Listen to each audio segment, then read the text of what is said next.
Smile and Learn. Hola, amics i amigues. Sabíeu que la natura es troba en un procés de canvi constant? Aquests canvis els anomenem fenòmens naturals.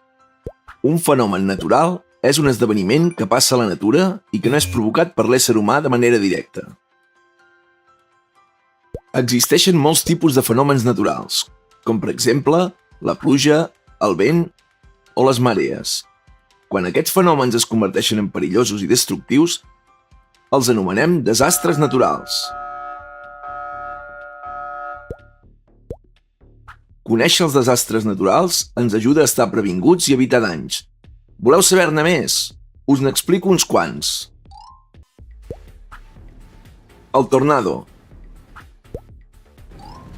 Un tornado és una massa d'aire en moviment en forma de tub que gira a gran velocitat.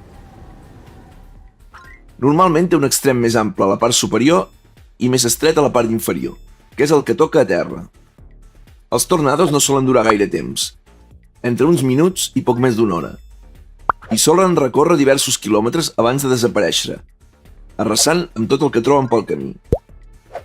Els vents que produeixen els tornados poden aconseguir velocitats de 500 km per hora, i el seu diàmetre mitjà sol ser d'uns 75 metres, tot i que pot ser molt més gran.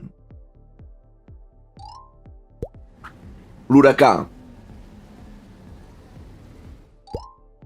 Els huracans són les tempestes més fortes i violentes que existeixen.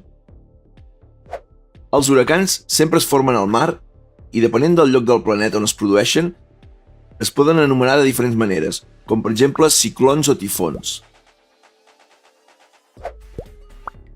El diàmetre d'un huracà pot ser fins a 1.800 quilòmetres. A més, pot durar diverses setmanes, generant vents amb velocitat de 250 km per hora, que poden causar danys quan arriben a la Terra. Per mesurar la intensitat dels huracans, els separem en diferents categories, de l'1 al 5, sent el 5 la categoria més perillosa.